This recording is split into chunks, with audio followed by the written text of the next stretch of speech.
Burning. Lawrence is back. Welcome back. Thank you. And with that, I will introduce our president, Vince Bullinger, who will kick off our business working meeting.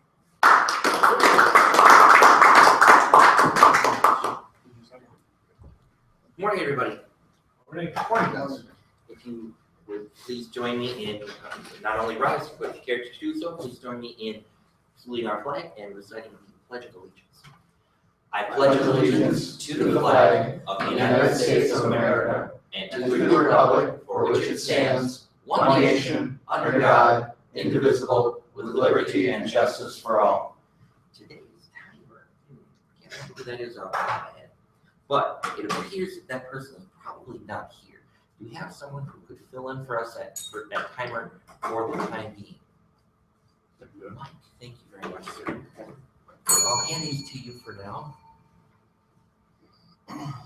And do you have an opening invocation for us? An invocation, exhortation, or meditation is an opportunity to kick off the meeting, bring good spirit, get people enthused, and have some fun with things. And let's think about that as we dive into TechMasters today, because it is an opportunity to learn and to grow. Mr. President. Thank you, Mike. If you could all be seated. Typically, we would be welcoming guests, but because of Speechcraft, we're not going to be doing that quite right now. If we do have guests, we'll be welcoming them during the normal meeting. We have education here. Do we have meetings from the previous meeting, or minutes from the previous meeting? But of course we do. Thank you, Mr. Secretary. Last week's meeting started at 7:40. Our business meeting, we inducted Marie into the club. The vote was passed. Our announcements, all TechMasters dues were received and applied in time to meet the deadline. Twin Cities Code Camp, we have a booth and a session during Twin Cities Code Camp. Our Toastmaster was Vince, our timer was Nick, our speaker was Alex on Speechcraft. Table topics was by Mike Bekovich, and he used random numbers lower than 300. Speaker was Brett on select your topic. No, I'm sorry. I got this little confused here.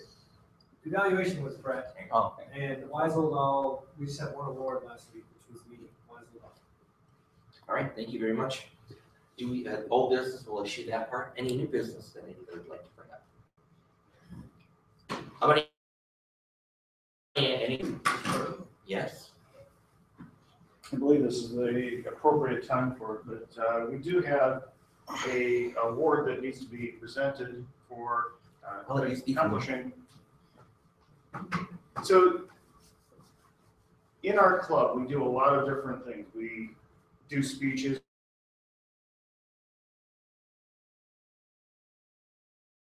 Hopefully we take from it something. And I think someone said if you put in a nickel, we all put in a nickel and everyone takes out $1 by virtue of what you get out of this club. Our next order of business is to award a accomplished, or is it Advanced Leader Bronze, Advanced Communicator Bronze, ACB, which is which signifies that a Toastmaster in good standing has finished a couple manuals and has gone through all of the rigmarole that it takes to be able to accomplish those things and has demonstrated leadership. Our awardee has done this over and again. As a founding charter member of TechMasters, he's jumped right into leadership. When we formed the club, the very first meeting, we said, okay, well, we need to identify people who are willing to help take that yoke and pull it forward so we can actually get this club established and grounded. Vince stepped right up and said, I would be the treasurer. I'm in charge of the money. Not only did he do that, but he also then proceeded to deliver an 18-part monetary policy series of speeches where he went through how he would use that money to help establish a great nation of TechMasters. So it is with a great deal of respect and honor that I would like you to welcome Vince Bullinger for finishing his award. And in fact, he'll even give me the award so I can take it back to him for the Advanced Communicator Bronze, Vince Bullinger. Vince?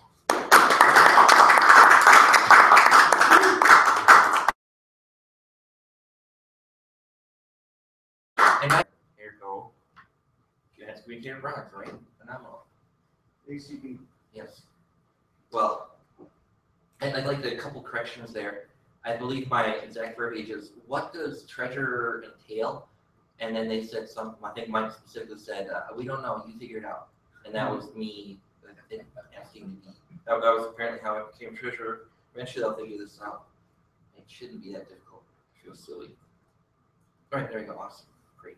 Okay, and it's something I actually had done. First off, it's only 14 parts, not 18 parts. Don't want to oversell myself. And this is actually something that I finished a little while ago. I thought I had one speech left, and a couple months ago I looked back and I said, what do I need to do?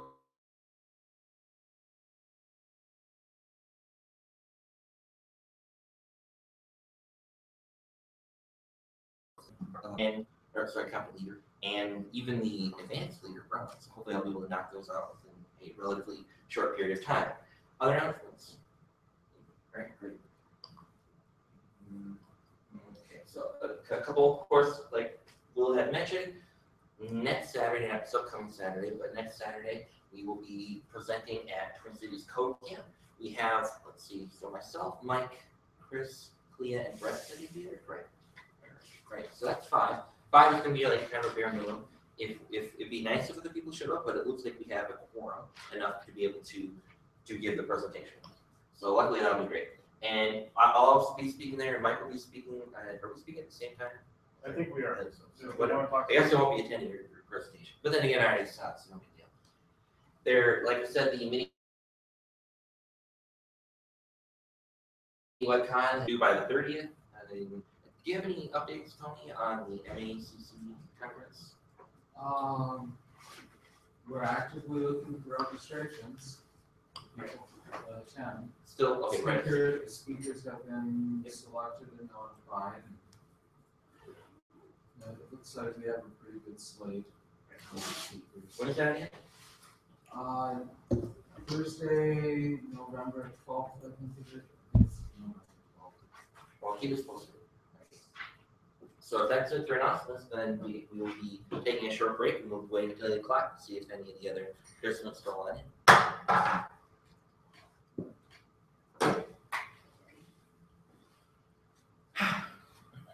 Good. Is this one? Is our home page? Yeah. So, In Midwest ACC. isn't that Oh, MACC. Yeah. Cleo, what have you been up to the last 5 months? Not too much. Roger, tabletop. Coming here. Okay. Are we doing one of those answers?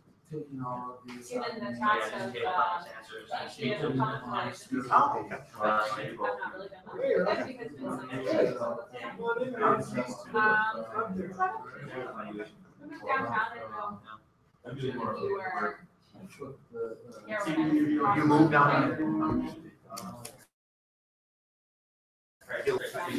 I miss green space. Yeah. Where I live downtown. Coming, we'll kind of exactly the trees.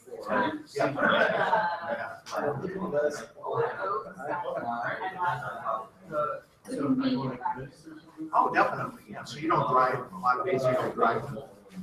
Unfortunately, I do, because I'm going to different clients. Oh, okay.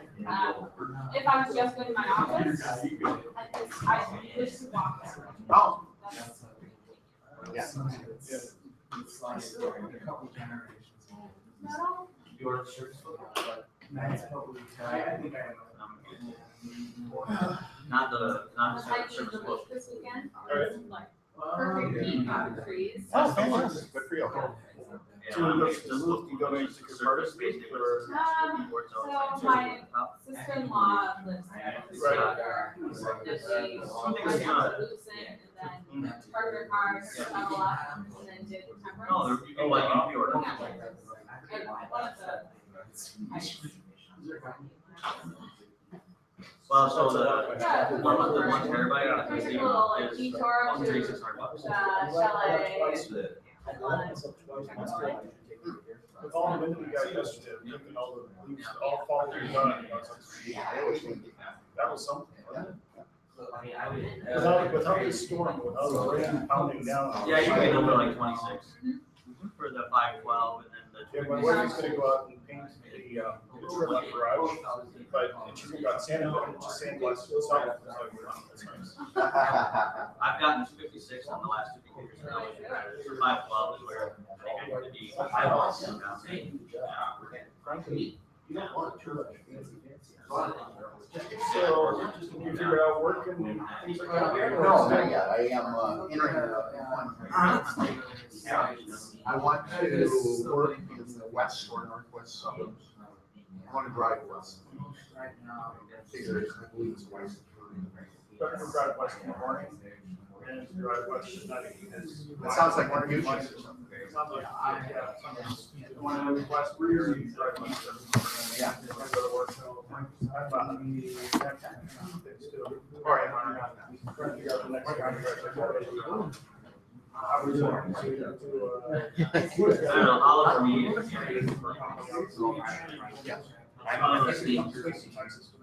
The way it works now is I have to get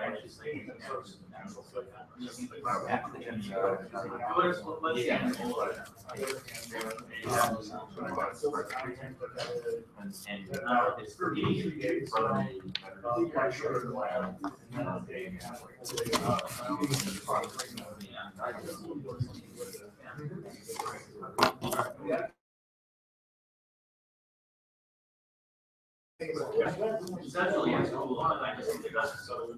Yeah. I think it's they're actually even when it's. But maybe some. Are you Roger? Oh, I'm Leah. Yeah, nice to meet you. And definitely in touch with Matt. Yes. Yeah. No, it doesn't. Yeah, you just. No, I've been. You're so cool. Cool. Nice. Find the clubs or in process. In process, yeah. Yeah. I know. Here you are. Yeah. I don't know what I got myself into, but it's pretty fun. Well, thank you. And then a former owner of mine, you know, Yes. oh, did you? Yeah, so I worked with like, Yeah. he just said, yeah, I just wanted to chat. He does for, Was working for. it was a reasonable. So. Oh, really? Yeah. Okay. Well, that's why I heard from him. Yeah. So I'm That not. must have been recent. Yeah.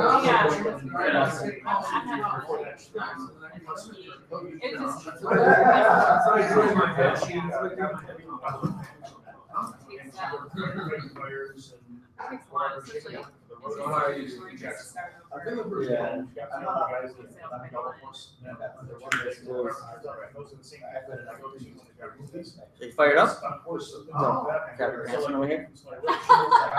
Thankfully, I brought new underwear. Yeah. I think I got some diapers in the car. I'm not sure if they should be here. I accidentally put a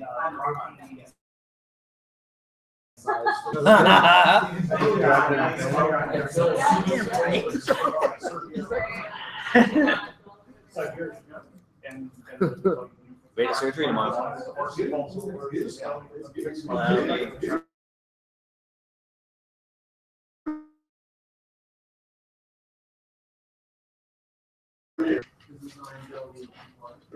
About 10 minutes. I'm Chris. I'm Roger. Nice to meet you, Nice to Roger. meet you. I gather I hear your name called out, so I gather you're not a new guest. Oh, he's Speechcraft. Oh, you're for Speechcraft? Yeah. Okay, Yep. cool. Oh, How's your week, Brett? Good. I was in Florida for a large part, or last Thursday. We went. And how do you imagine a bad week? Yeah, it was fun. So coming back here now, trying to get back in work mode. I drank too much beer, ate too much food, got too little sleep. Good for you. Yeah, sounds like a perfect vacation. Successful. Yeah. Are we still going to the thing, Frank? Yeah. You wanna go? Yeah. What time are we leaving? Well, thank you very much. So it starts at 7, maybe 6:15. Yeah. I'll be at traffic by 6 or so. Urban did his icebreaker. Well, I can come to you if it's in St. Paul. Right? Yeah, if I can just leave my car at a place or whatever, I'll just go there. There's no sense in you driving out west just to east again. Well, it's not that big of a deal. Take 3 and 4. And then what time does the hunt start? It's 3 in the morning? 10 to 3. 10 to 3? 10 a.m. to 3 a.m. Okay. Well, I'm not sure I'll make it through all the way till 3, but or I won't need to. It's not that big of a place, I'm sure. I think for sure it's gonna be, you know, they start off guided and then just kind of like Then give tell you. us what to do and then Yeah, I got a pass for the night. Riley's not real excited about it, but cool. Yeah, Saturday. It's the wrestling. it's what? Wrestling. Oh. So it's called Poltergeist. That's amazing. So I don't. Were we planning on going? Oh, Just Friday. yeah. We got stuff going on Saturday. Uh, Are you going both nights? Sailing with Tilly. Yeah. Well, my parents are flying in Friday. Oh, they are. So we'll be home. How long are they in town? 10 days. Both of them? Yeah. Yeah, my dad. Mrs. Augie, so he wanted to come with us and What's that? before it gets too Yeah, cold. exactly. Did you see Jason's dad had a heart attack? No? My brother-in-law, Jason? Oh, no. Yeah, he had a heart attack. Well, it must have been Sunday. He lives in Brainerd. They airlifted him to St. Cloud Hospital. And immediately put in 2 stents and they sent him home yesterday. But 95% blockage, like On Sunday? yeah. It's like in Brainerd, like the chances of survival with a heart attack that's severe. Like, call the cops. They got to dispatch a helicopter. You know, fly out to St. Cloud. But yeah, he's fine. It'll be expensive. Yeah. 30 grand bill just for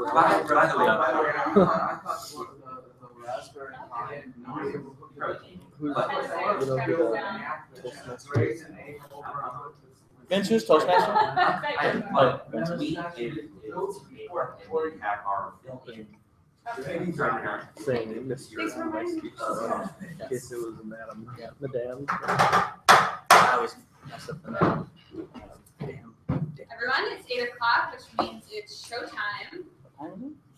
So with that, I would like to welcome our Toastmaster, who is Vince. Vince, the man who does it all, will be leading off our presentation. Thank you,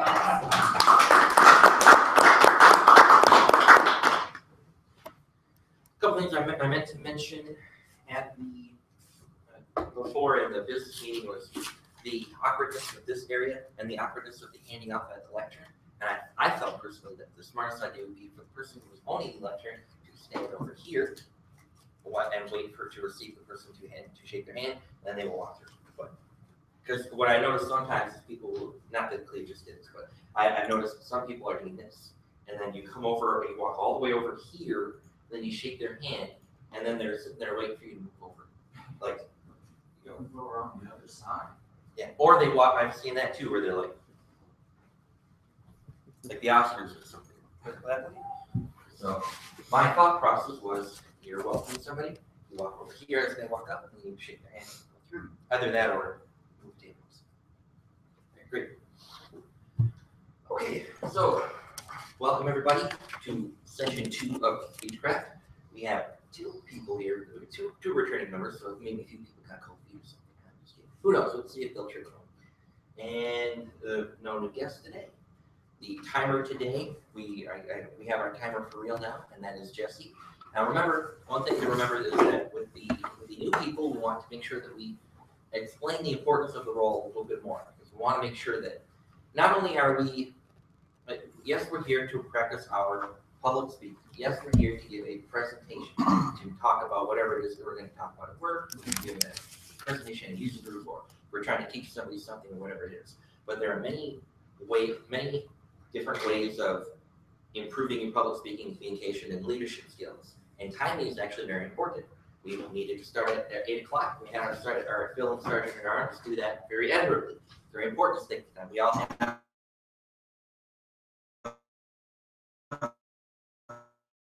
ourselves things to do with it. We all have places to be and things like that. So, with a very important role, a lot of people kind of overlook it, is Jesse. Jesse, could you please introduce your role? And tell us what you'll be doing today as timer. Thank you. Toastmaster? Yes. Okay. I will be timing people. How about that for really quick, just to keep the meeting going. I assume table topics, speech, and evaluators. Outside of that, I guess I'm not really sure. I'm timing everything so that way I can report on everything. Thank you very much. Today's table topics.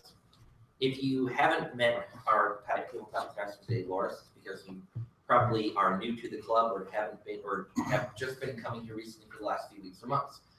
Loris was a very long time member, and if you were here for the anniversary party, you would know that I had brought him up as someone who used his speaking skills to obtain one was that he was very focused on a lot of outdoor things. He gave a lot of presentations on it. He talked about water preservation. He talked about the guys from Alive, the movie Alive, well, it's a real thing, but the soccer team that crashed in Chile or something like that. And he's very outdoorsy. He took his love of the outdoors and his skills that he learned through very, very many years in Toastmasters to become it wasn't a ranger, I forget the term, but a rover. A rover at Yellowstone. So it's very nice to have him back. He's back in town because, of course, when you want to come back when you go somewhere for the winter, you come in the summer, right? So back here for the winter is Loris Holmberg. He's going to bring us through table topics. He's always done a very good job in table topics. And of course, like I said, there are a lot of different things that there are a lot of different ways that we are improving as presenters, speakers, and leaders. And we talked about timing, and of course we're here for planned presentations and things like that, and evaluations, but right now we're going to be learning about impromptu speaking. And Loris is going to take us through that, and he's going to start with the participants in Speechcraft. Thank you, Loris. All right, thank you.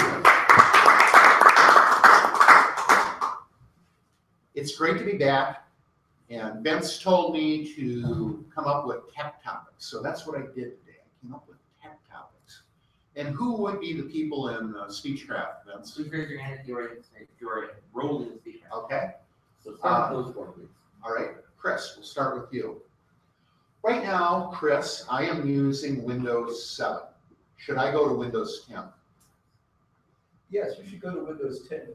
Thank you. Yes, you should go to Windows 10, Loris, because Windows 10 is more adaptive than its predecessors and will probably be the last inherent gradient of the platform because it inherently grows within its own program. You'll find that the more you use it, the more useful it becomes. Unlike other systems that were more static and required updates, Windows 10 will update itself, and the more used to it you are, the more used to you it will be.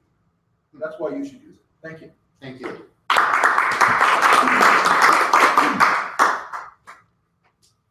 I'm sorry, Jonathan. Jonathan, okay. All right, Jonathan. Are smartphones making us smarter? Thank you, Table Topics Master. Are we going for the whole minute, or are we keeping this? One of don't like it. Are smartphone making us smarter? I would say yes. I think it's saving us a lot of time doing things that we would have normally done or taking a lot more time doing. I cannot imagine a time before smartphone. Well, I can't imagine a time before smartphones. Remember when we had to look up maps or had to actually write down the direction that if you got lost at the wrong turn, how long it took and how painful it was to find your way back. You have to call people. I don't know where I am. Now I can just look at my phone or tell my elderly grandparents, no, please just give me the address. It's fine. You don't have to give me directions. I find it so much easier to use smartphones, and I do not see a reason why we would go back to not using smartphones. I get that a lot of people find that they're becoming rather addicted to them, especially social media, always checking Facebook, always checking Twitter, but I imagine that's more person to person. I don't feel I have that issue when it comes to smartphones. I don't feel like it is interfering with my ability to interact with others or speak with others. I feel that it just helps improve my life by making my life easier. Thank you. Thank you, Thomas. Okay. Are we as a society, your name is? Marie. Marie. Yes. Okay, Marie, as a society, are we suffering from too much information? Thank you, Mr. Table Topics Master.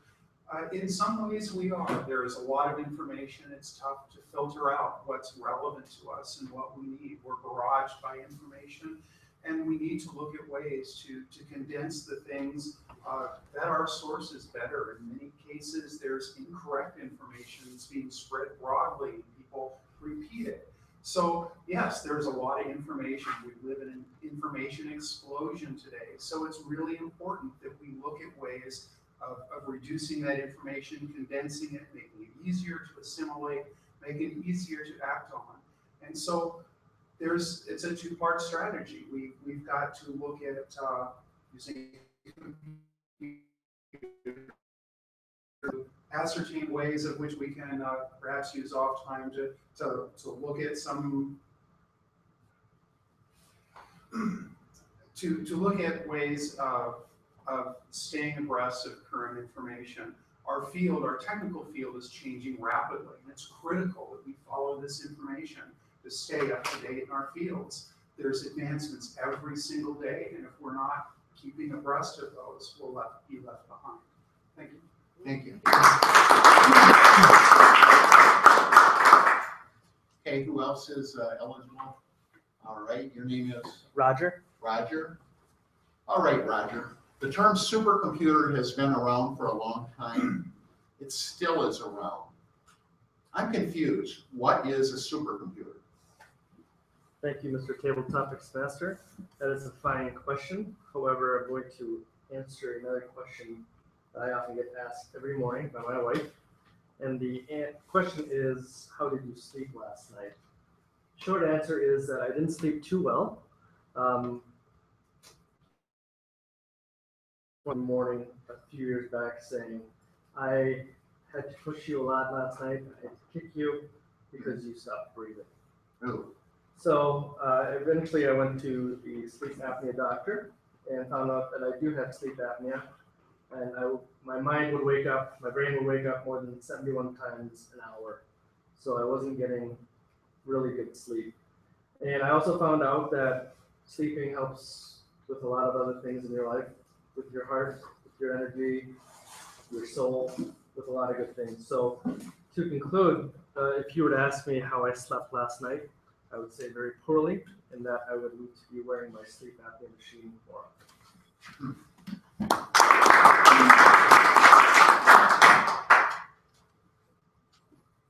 All right. Anyone else? I think we're done. Okay. So is that the end of table topics in the way it works now? Okay. All right. Great. Okay. Well, thank you very much. Appreciate the answers on tech topics. And I'll assume the position here, guys.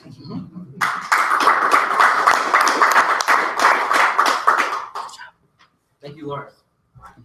So a couple more quick announcements here as far as some things to think about is I will make sure that I do a much better job of explaining a little bit more about how to go ahead and present each role. Obviously, Jonathan's been here for a little bit, so he did a fantastic job, and I think other people started to adopt the things that he put forward as far as when you are called upon to give an answer, you are to say, thank you, Mr. or Madam Table Topics Master, and thank you, fellow TechMasters.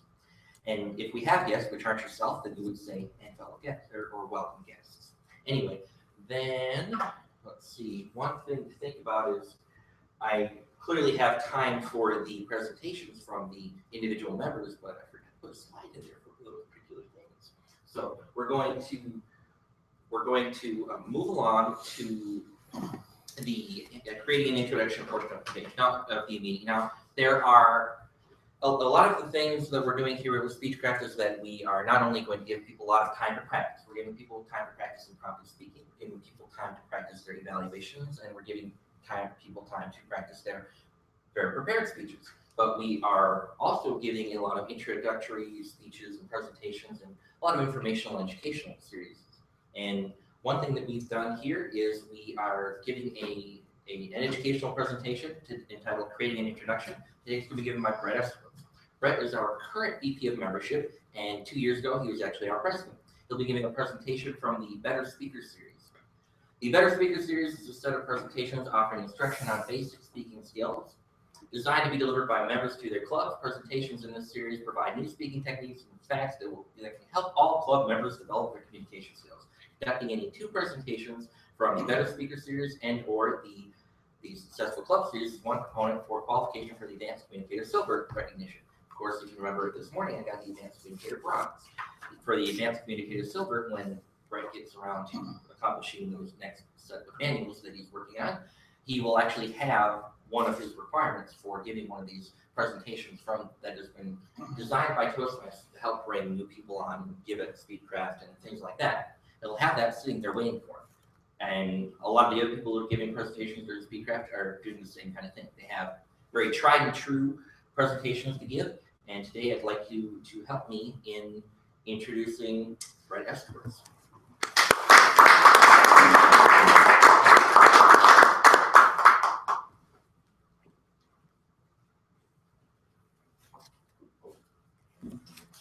Thank you, Vince, for that timely introduction about my presentation on introductions. Introductions are key, not only in Toastmasters and TechMasters, but in life, in every facet of our lives. Take, for example, the following scenario. Your very close friend looking to make a midlife career change who wants to move into IT as a QA tester. You, being a somewhat established person in the IT field here in the city, decide, oh, I can help my friend. I'm going to reach out to some of my favorite recruiters, Clea, who has left, and try to line them up. Maybe there's an opportunity there. So in crafting that email, which do you think will be more effective? Hello, Clea. My friend Roger, looking for a new job. You got me. Thanks, Brett. Now I know Clea, she might take that the right way and still help. But a better approach might be something like this. Hello, Clea. I'm reaching out to you today because a very close friend of mine, Roger Schrader, is looking to make a career change. Roger has a very extensive work history. He's worked in sales, direct marketing, web marketing. He worked for a record label, and as an entrepreneur, he even owned his own business for a while. A lot of direct experience in IT. He is one of the most technical-minded people I know, and I think he would be a wonderful asset to any team given the right opportunity. That approach might elicit a much better response. It may not create a direct connection, but it would create some thought and something that might pay off down the line. In TechMasters, introductions are also important. As you noticed, when Vince introduced me, it wasn't very awkward. It was nice and smooth. I walked up to the podium. He gave me a nice introduction. It helps move the meeting along without a lot of interruptions and kind of awkwardness. It also puts the audience in the proper mindset. And this is a key part of introductions. In my example emails to Clea, the first was just suggesting, oh, I have a friend who has a job. She's not going to really think too much about it. But in the latter, I talk about his work history, some of his passions about technology, that he's new into the field, and that he's looking for an opportunity to grow in IT. And so that would maybe put her in the mindset of thinking about clients that are looking for entry-level positions. She might start to seek them out more. So it sets the stage for the mindset that you intend to give an audience. The last thing that's really important, well, not the last thing, one of the other things that is very important about introductions is giving the speaker some sort of clout. When we go to presentations, we want to feel like we're in the presence of someone who's very good. We're going to get something out of this presentation. I'm giving an hour of my time. I'm going to sit in this room, and I want to get something out of it. As someone who's introducing the speaker, it's your job to make the audience feel like they're going to be getting something very good. So the essentials of creating an introduction. Now, in TechMasters, 3 things you need to include for sure. The speaker's name, obviously, and I'm guilty of this. I've had to introduce speakers here, and during the 5-minute break before the planned presentations, I go get coffee and I forget to talk to the speaker. And I get up here and I'm like, oh, it's Alex, how do I say his last name? Armuchko, and you kind of you lean into it and kind of mumble it, because you're not quite sure, or Vince Bollinger, which I know is the wrong pronunciation, but I always say it wrong. You know the name of the speaker, and then you know how to pronounce it correctly. A lot of times people don't like it when you say their name wrong. The speech topic, also important. You want to know what they're talking about so you can give a little blip about the content. And you want to obviously know the title. There's nothing more embarrassing than introducing somebody and saying, "Oh, William, by the way, what's the name of your speech?" You know, you want to know it beforehand. So as a Toastmaster, when you're doing introductions, these are the 3 things at a minimum that you want to make sure you have a handle on.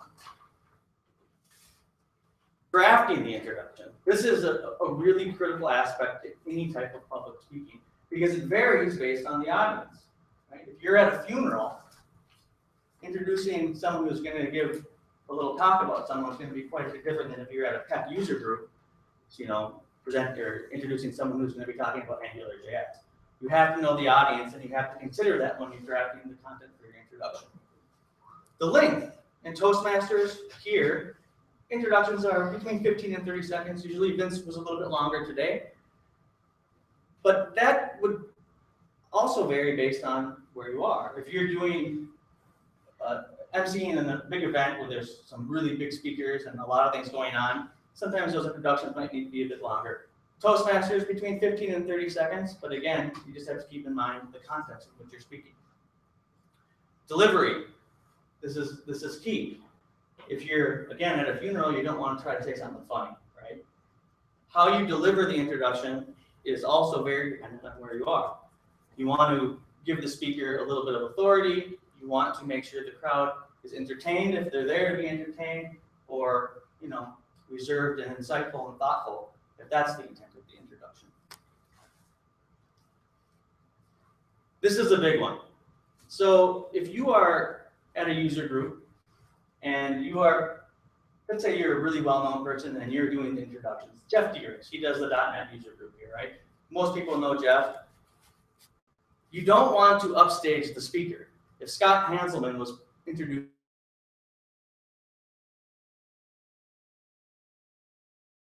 the person he's introducing a little bit more authority. You don't want to upstage the speaker, so you need to temper your delivery and your content and your energy to not take anything away from the speaker. You don't want to reveal speech details, no spoiler alerts. No one hates it more when they go online and they see someone, you know, talking about the ending of their favorite, a really good punch or a hook at the end. Don't blow it for the speaker. That's key. Don't allude to it. Don't mention it. Like a Twilight Zone episode, let the audience's jaw drop at the end of it. Don't surprise the speaker. If Vince said, Brett's going to come up today and talk with the shirt off, I'd be like, don't do that. Don't put any stress on the speaker by surprising them with something you expect them to do, unless you've talked about it. This is a can slide, so I'm not told this, don't praise the speaker. I understand you don't want to over-fawn them, like, and just like, you know, oh, they're the best person in the whole world. You're going to love this person, because then the audience might get let down if the speech isn't very good. But I think it goes to showing some level of authority if you do give them some praise. Don't rely on cliches. That goes probably without saying. And this one's a big one that a lot of people do. They'll give an introduction and they'll wait to the end and say their name. You'll notice in my example email to Clea, I said Roger's name several times in it. It kind of starts in their mind. They know you're talking about someone, and then at the end, they've heard the name 3 or 4 times, and by that time it should have stuck, and they'll remember who the speaker is. Lectern etiquette. Can you give a couple examples of cliches to avoid? Wow, on the spot. When I think of cliches, I think of, you know, The greatest speaker ever. what's that? Like the greatest speaker ever. Who's that? You? How about needs no introduction? Needs no introduction. Yeah, there you go. That's a good one. And that's a couple of examples. You guys say more. So lectern etiquette, we talked a little bit about this today. Vince is a big proponent of lectern etiquette. I like to call it podium. It's actually a lectern. This is important when you're introducing someone. You want to stand, you want to have presence, you want to largely be behind here, at least in our clubs. When you call the speaker up, step aside, as been said, shake their hand, wait for the speaker to get situated, and then walk out. You don't want to walk away from the podium and meet the speaker halfway, because then you have naked lectern syndrome, which isn't great. Shake hands, show interest, show excitement as the speaker comes up. All the things that make the audience feel as if they're going to see something great. In Toastmasters, introductions, as the slide says, are only the beginning.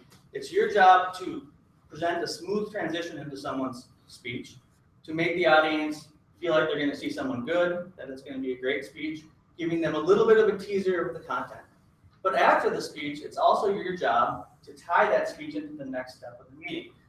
As I give a presentation on introductions, Vince, when I call him back up, is going to probably say something about the speech. And there's things that you want to cover. If there was something you found highly entertaining, mention that. Maybe you recap the ideas of the speech, just in summary. And obviously, thanks and appreciation to the speaker. And this is an important part to transition to the next aspect of the meeting. And in turn, it kind of lets evaluators, people evaluating the speech, understand a little bit into how one member of the audience at least understood the speech. So when you are the Toastmaster and it's your job to manage the transitions between meetings, make sure you're listening to the speeches so you can give a little recap at the end. This is a very, very important part of how we run our meetings. So, master the art of introductions. Introductions are key, as I said in the beginning. I like to think of introductions as an amplifier. While they can't make a bad speech good, they can make a really, really good speech great. Mr. Toastmaster.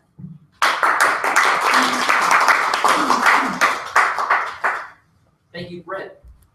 And while Brett was presenting, I made sure that I would go out and fix that slide and make sure that the slide is available for the icebreaker speeches. So the next part here is we're going to be giving our icebreaker speeches. The participants have been preparing for the last week of a 2 to 3 minute icebreaker speech, Mr. Timer.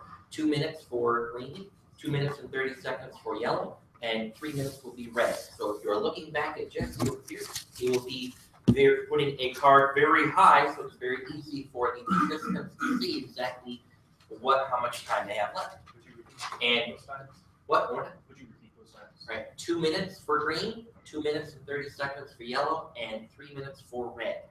And in case you have forgotten, you as the evaluator you as the advisor to the participant will be evaluating them. So immediately after evaluation, we will be going ahead and doing that. So what I'd like to do is make sure that all of the advisors have one of those evaluation forms in the back. So if you could please, if I can have somebody present those, leave one by my side as well, because I have to present these ones. Yes. So we need one for Brett, one for myself, one for Tony, and one for Mike.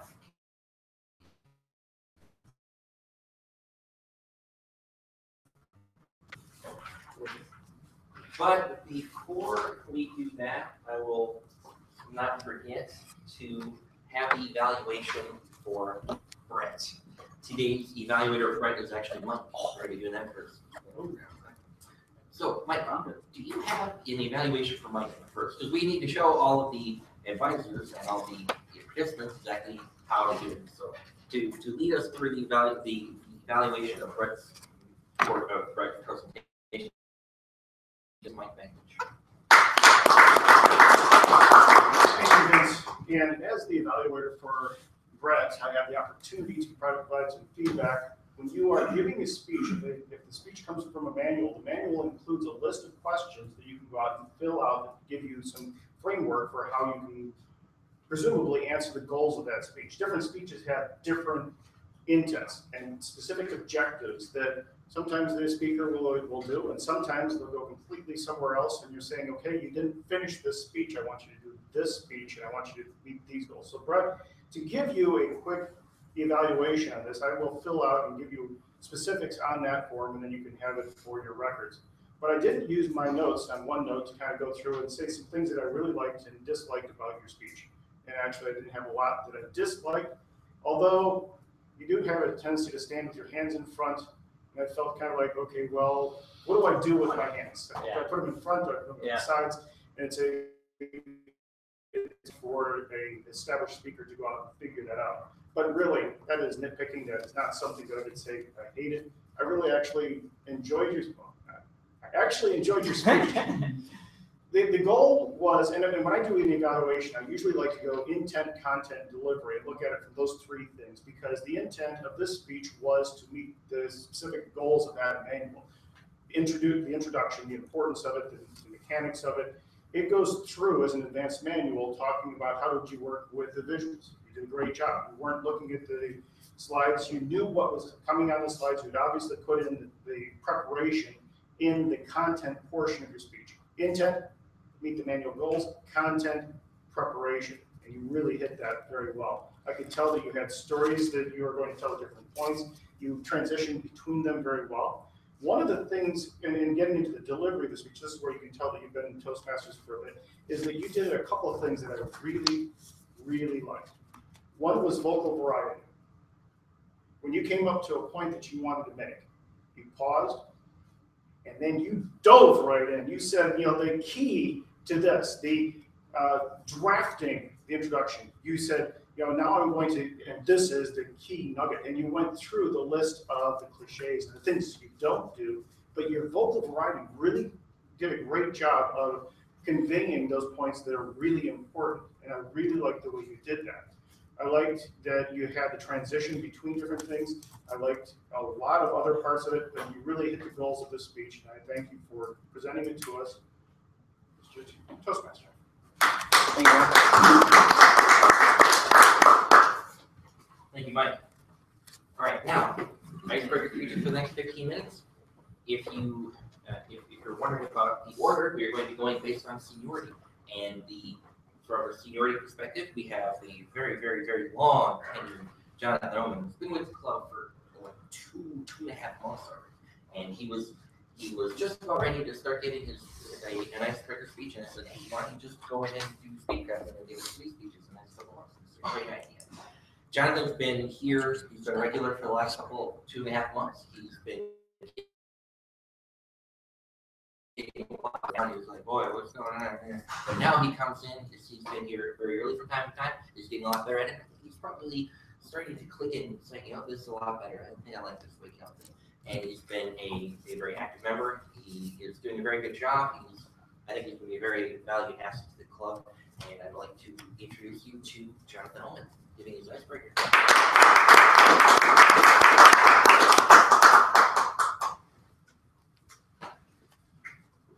Mr. Toastmaster. So, 30 years condensed into 3 minutes. What would be the key things that I would tell you about myself? In short, I would say I'm a continuous learner. I love to learn things. I love to experience new things.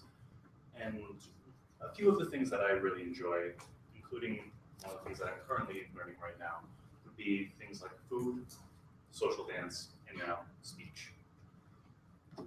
Food. Growing up, my mother's cooking was terrible. She did hot dishes that were just bland, and she would be so offended if my brother and I ever doctored things up. Salt, pepper, cheese, sour cream. It was such an insult to her. It wasn't until college that I really started experiencing a lot of new foods. All the Chinese, Korean, Greek, all types of food. I just love them. And so when I got an apartment of my own, I finally took cooking classes. I learned skills such as knife skills, which I feel are one of the key things that a lot of people don't have. How to properly wield a chef's knife, because it can make your life so much easier in the kitchen.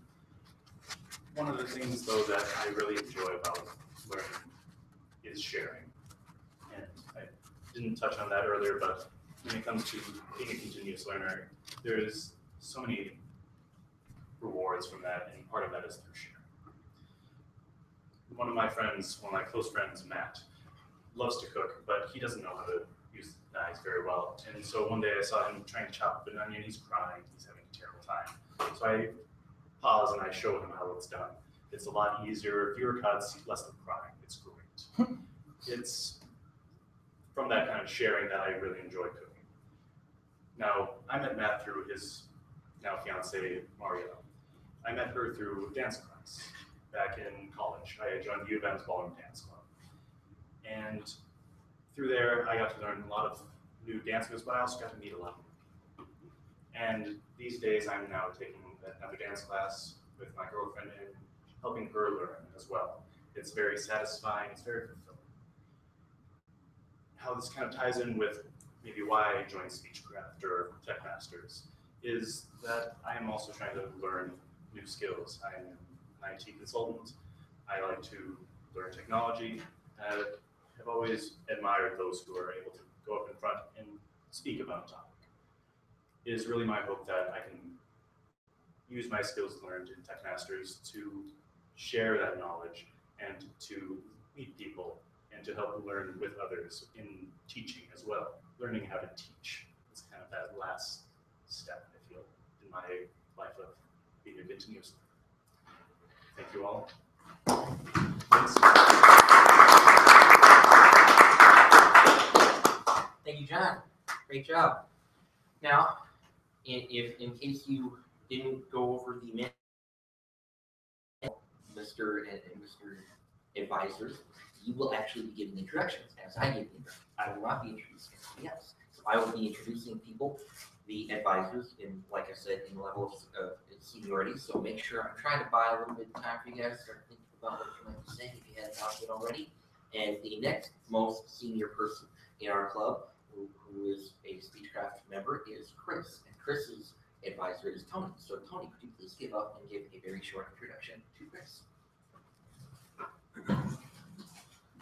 Thank you, Mr. Toastmaster, fellow TechMasters, and guests. Chris has joined us a couple months ago. And it seems like he's been doing this for a bit.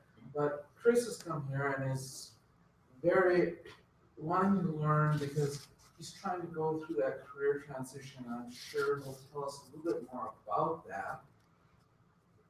And I look forward to hearing Chris give us an icebreaker speech where we really get to know him and what he wants to tell us about himself.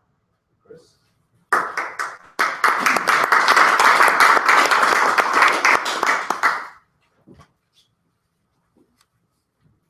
Thank you, Mr. Toastmaster. Friends, neighbors, TechMasters, I come to earn your friendship, not to bury it.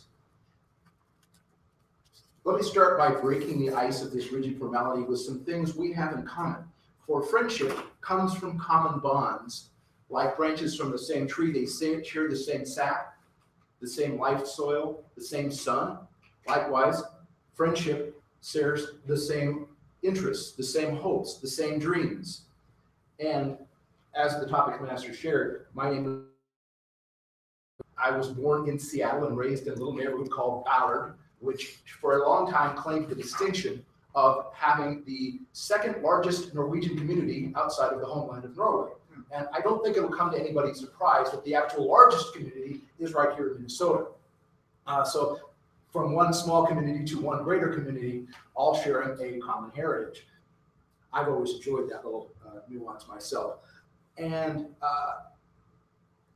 I began my career with the phone company back in '99, and then followed my job to Phoenix in 2004. And then I quickly earned a promotion, which brought me here to Minneapolis. Now, I mentioned I worked for the phone company. I won't say which one, except that it's gone by many names while I was there, and it currently sports a big green logo. I really enjoyed my work at the phone company. I was proud of it and would probably still be there, except for one thing. A year after I started, the Qualcomm 2700 cell phone came out, and landline subscriptions have been going down every year ever since. And I realized very quickly that my last long enough to actually draw attention, and I began looking around for opportunities. But the truth was that I worked with some very obsolete systems. I didn't see any opportunities for a transition, and nobody else paid more to do what I was doing than the people I was working for. Nobody else was hiring the same systems. So what was I to do? So I stayed put for 15 plus years until this year. I began to, two things changed for me. I encountered HTML code for the first time, and I began learning about a new coding boot camp that Open here in Bloomington called Prime Academy. Now, friendships are forged by common bonds, but also by common fears. Now you know my fear, that I would wind up some displaced worker trying to get by my Social Security check. But with the discovery of Prime Academy, I met with them. I got very excited about the opportunities they were offering and the changes they were making. And I'm proud to announce that this Thursday, I have the opportunity to sit down with their revisions person, and I expect to be entering their class and come out as a software development engineer as soon as this March. Now you know my hopes and dreams, as well as my fears, and I'd like to learn more about yours. I'd love to hear more about Vince's economic views. I know that some of us have been putting in a lot of overtime, and I know that those who have their own business and those who wish to start their own business, I know there are those with their interests, their hopes, their dreams. Have we found common ground? Do I dare to call you friends? Thank you, Mr. TechMasters.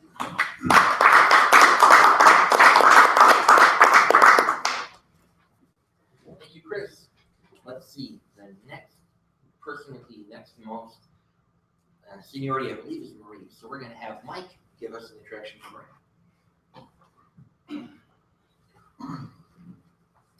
Mr. President, fellow Toastmasters, and welcome guests and participants of Speechcraft. When you think about what it is in life that brings on challenges, our next speaker has embraced this by diving into very difficult, challenging topics like security and how do I do identity and identity management. And in fact, our club has allowed people from that industry forward and becoming established experts in our field. Marie Fromm is interested in how she can not only take that security stuff, but also apply it into communications. And so I think we'll have a great opportunity to learn more about what really makes Marie tick by hearing her icebreaker. Let's welcome Marie Fromm.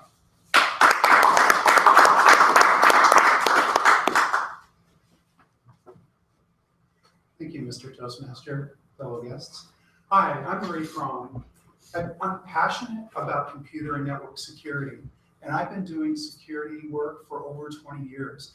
And in fact, I've been up for the last 30 hours doing an urgent reverse engineering and penetration test. And if you, I've got to stop and go give a speech. And so I realized I've come up with 6 different ways to get remote root on that system. So I think I've got enough to give the software engineers some guidance at 10 this morning about things they need to improve. I've done many things over my career. I've been a Unix system engineer for a large site infrastructure. I've been a network large infrastructure with routing and switching, and I've done Unix kernel. Quite a few years ago, at one point, I had a Solaris source code license, and I developed entirely new intrusion prevention systems that work on a network, and they stop attackers from penetrating systems. I'm currently doing security research in a lot of different areas. I'm working on making cryptography easier, looking at ways to make cryptography easier for network devices used in medical settings. I'm looking at researching attacks and defense of software-defined networking. And I'm also looking at machine learning and trying to analyze and detect the kinds of large-scale security programs or problems that we deal with today that are currently unsolvable. I'm also a musician, and I play bass guitar. I enjoy a very wide range of music, and at one point I was in 3 completely different bands at the same time. In one band, I played hard rock on the weekends. In another band, on Sunday nights, I played jazz bass in a jazz band. And on Tuesday nights, I played punk rock in a really hole-in-the-wall place called appropriately the Zoo. And I've also lived and worked in 2 different genders. About 10 years ago, I began my gender transition. I'm guessing most of you don't know much about gender transition. So for a software analogy, I guess I'd use the comparison. You can think of it as user interface 2.0 or the bug fix release. So gender is really the user interface we present to the world and what we interact with society. And as a woman, I've found it's more difficult to communicate in ways I once so easily did. as part of my gender transition, I changed my voice from a very deep, booming, authoritative voice to something that was more appropriate for who I really am. And I've also learned there's a lot of different dynamics in how men and women are treated and perceived in workplace and professional settings. As a man, I was never questioned my authority, and I was assumed I knew what I was doing even at times when I didn't. And as a woman, I've sometimes struggled, even when I'm speaking about something I have deep expertise in. So, thank you.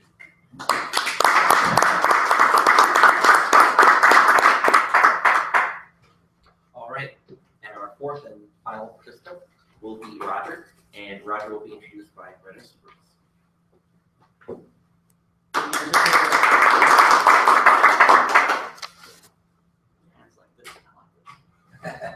For those of you who have been in this group for a while, you actually already know Roger. You may not know you know Roger, but you do, because many of my speeches have included aspects of him. If you saw my speech on Dead Code, the ghost hunting expedition, where I showed you the Kinect picking up a ghost, Roger took me there. If you heard my speech on Those Are My Pringles a couple years ago, they were Roger's Pringles. And several other speeches, like the one I gave just a few weeks ago about a serious man who really had to pee, he was in the car when that situation happened. So I'm very excited that he's decided to join after me pressuring him for all these years. So to deliver his icebreaker today, please help me welcome Roger Schrader.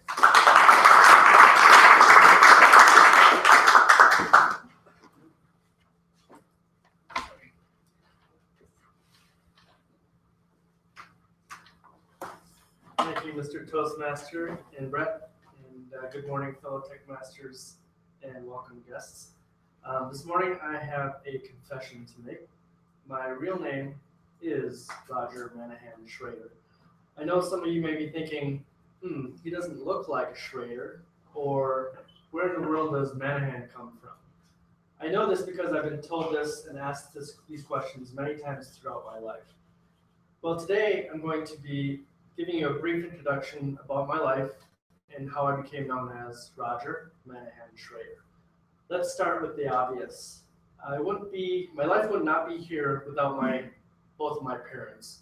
My dad was born and raised in Germany in a small town called Lemgo. His name is Wilfried Klaus Schrader. At the age of 28, he moved to the Philippines, where he worked for a company. He took a job in the Philippines where he worked for a company that my mom also worked for, and her name is Hermohena Anglis Manahan. And after 6 short months, they fell in love and they got married before they left the Philippines. In 1970, my dad got transferred here to the US, and they both moved here to Minnesota.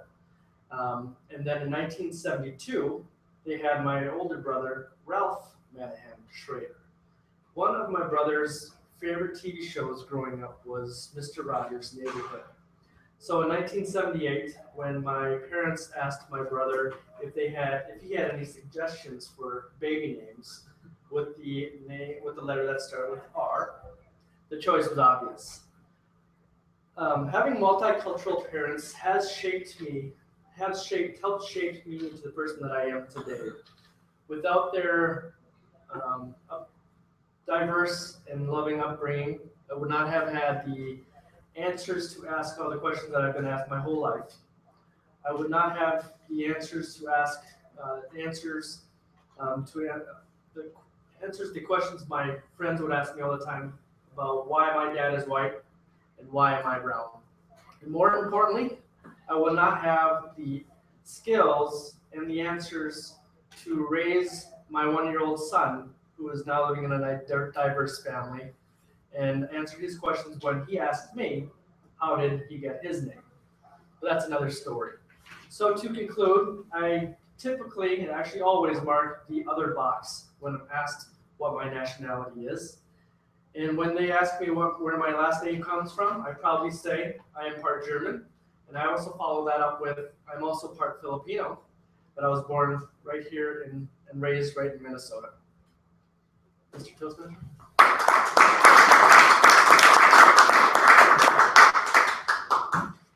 I enjoyed reading about Mr. Roger Thank you very much. All right, now we're going to move on to the evaluations. If you try to wrap up your evaluation, I'll start off by evaluating Jonathan. Please stand. Use Common Communicator Manual, which is a built evaluation quest. Great. So, I said that on purpose. I'll get to that in a minute. What strong points does the speaker already have?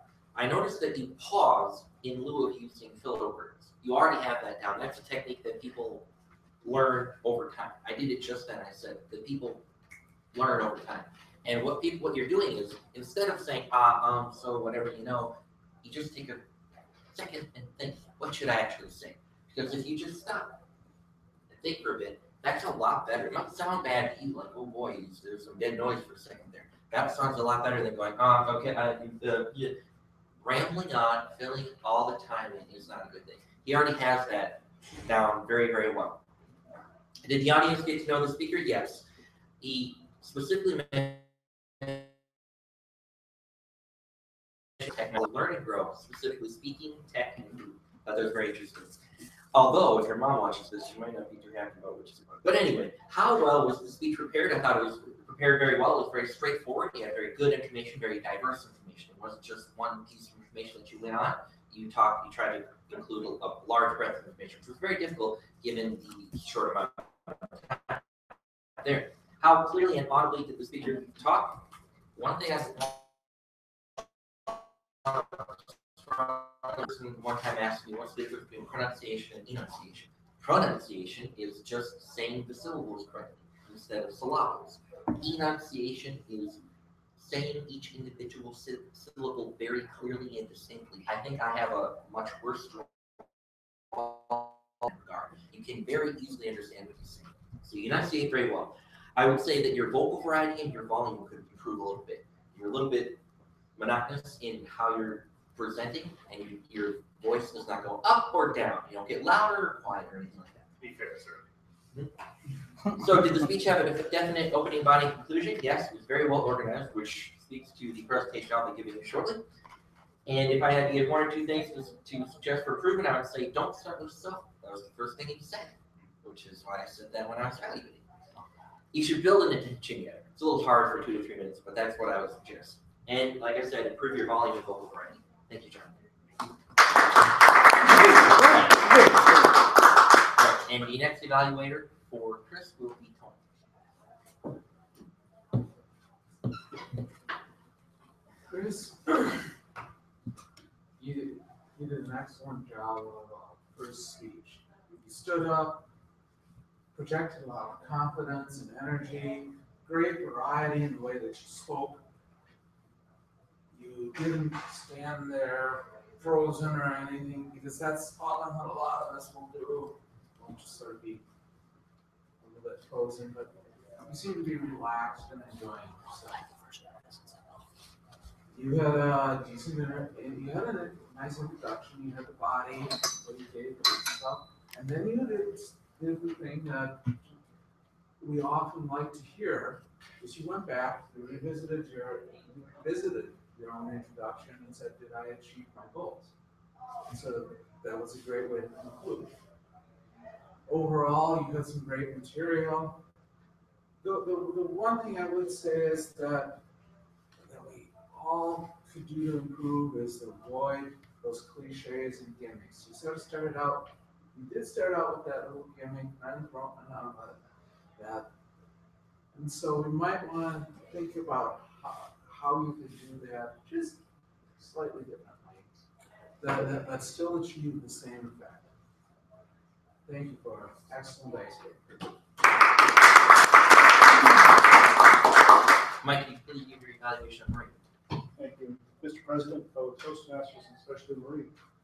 This was your icebreaker. This was an opportunity to introduce yourself to the club, provide us some information, hopefully bring us to a point where you're sharing information that maybe no one really knows about you. And being in a new club, there's a whole lot that we don't know about you. For instance, that you're in a rock band and that you play bass guitar. I thought that was really great information.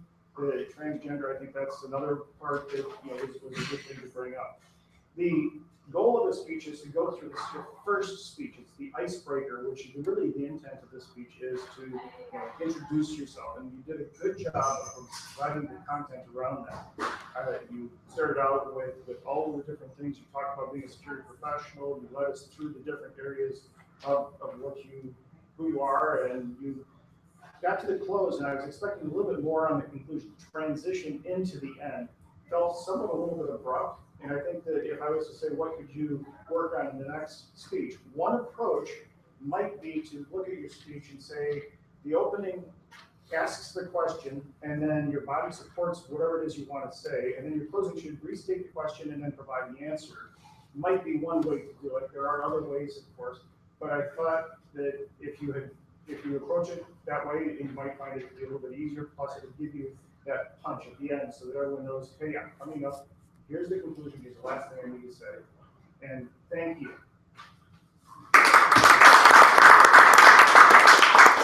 And Brett, could you give us your evaluation of Roger? Thank you, Mr. Toastmaster.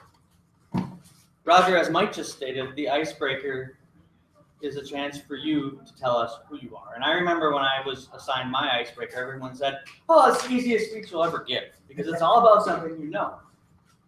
I had a different experience. I find it very challenging to hone in on some of the things that you find important in your life that made you who you are and what others might find interesting.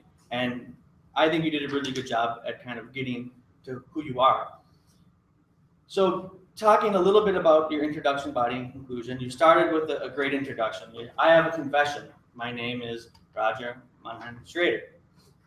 You paused nicely, and then you kind of went into your heritage. And I thought the introduction was really good. You moved into your body. I felt the body could have a little bit more direct references to what it was like growing up with two different parents. I mean, I know the food between the cultures is quite different. Some additional been helpful, but I do feel that your body covered a substantial amount of information that was helpful, but just a little bit more detail that might be good.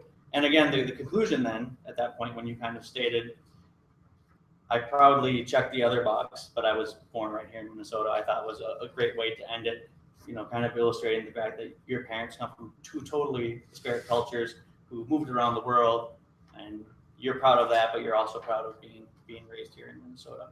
Some of the other things I'm supposed to cover here. Your appearance at the podium was good. You were the lectern. You stood behind it. Your hands were kind of underneath a lot. So as you get more and more practice, you'll learn to use some hand gestures a little bit.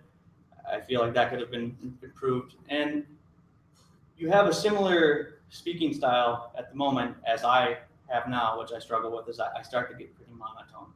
I kind of lean into it, and I think some of it's nerves for me, and it might be for you. You kind of just get this rambling pace, kind of like I'm going. So if you notice that, add some volume, add some pitch variation to kind of punch in the points that you want to drive home. Helps kind of just lift everyone up. I thought it was a great talk. I think we all learned a little bit more about who you are. I even learned a few things that I didn't know. So thank you for your icebreaker, and I'll turn it back over to Toastmaster. Thank you, Brett. Thank you to the rest of the evaluators. One thing to realize is that evaluations are really important. I don't want anybody to take too much of this to heart. It's very important that you get that immediate feedback and feel that right away. We're not here to pat each other on the back too much. We're not here to say, oh, you're great. We're here to improve. And in order to improve, you need to hear upon which we need to improve. All right, so the general evaluator today is Tony. Tony Bierstead is a multi-year member, not quite sure exactly how long, but he's a long-standing member who brings a lot to the table to our group. And I'd like you to help me welcome to the lectern here, Tony Bierstead. Help us do the evaluation.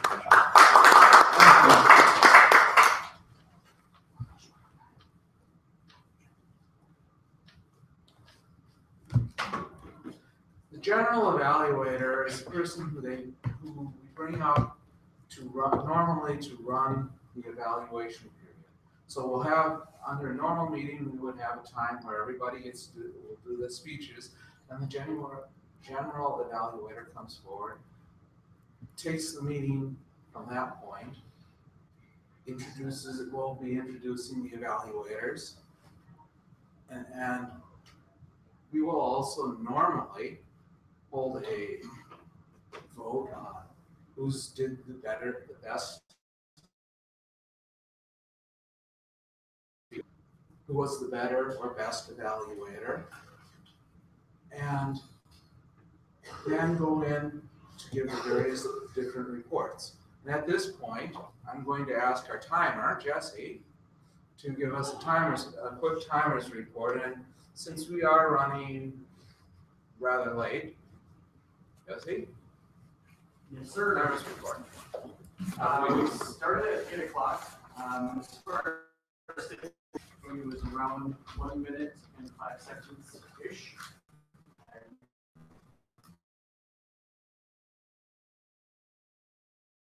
Was at 1 minute and 12 seconds. Marie was at 1 minute, 15 seconds. And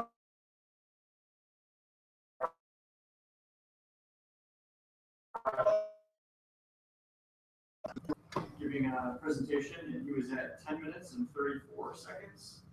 And evaluator Mike was at 2 minutes and 46 seconds. Icebreaker or not? No. And there should be a sheet actually for something.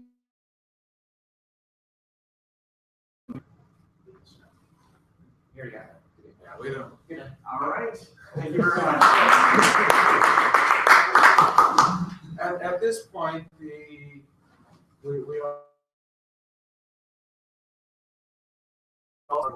welcome back the topic master for the day to hand out the Wise Old Owl Award. Horace, would you like to have a Wise Old Owl?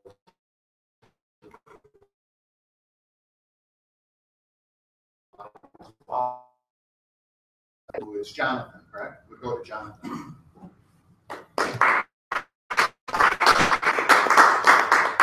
There you go, sir. One of the other things that the general evaluator is allowed to do is give a summary of thoughts on the meeting itself and how it's been going, how it went. Well, we're running behind. To work on keeping it moving. Thoughts on the speakers, the icebreakers. I think it was fantastic hearing from everybody. I think Vince is doing an overall good job of trying to get the Speechcraft thing. This is new. Doing Speechcraft is really new to all of us as well as to our new members. So I think we're doing okay. Get a little bit better on that. I'd like to welcome our Toastmaster back. With that in mind, I don't believe that we have enough time for the remaining presentation that we're supposed to have here. We really just don't have time for it. I'm sorry. We're going to have to bring up another time. One thing that I definitely learned today is that it is very difficult to get this particular meeting going in and out. So we'll learn that at a later point. What I will do though is I will give the PDF of the presentation out to all of the participants. But we need to break so that we can get the assignments and so that the participants can meet with their speakers. So I'm going to go ahead and adjourn the meeting, and I want everybody to meet with the advisors to meet with their participants, and we are going to be going over the organize your speech for next. Vince, before you get down, do our advisors keep these? Yes, Okay. please give that to, advisors, please give that, well, I think that you should give that to your participants so that they can read over. Yeah. Right. That said, I will adjourn the meeting. Right. I can have it, but you won't be able to read it. That's I'll type one up. You want to take it then, or I can?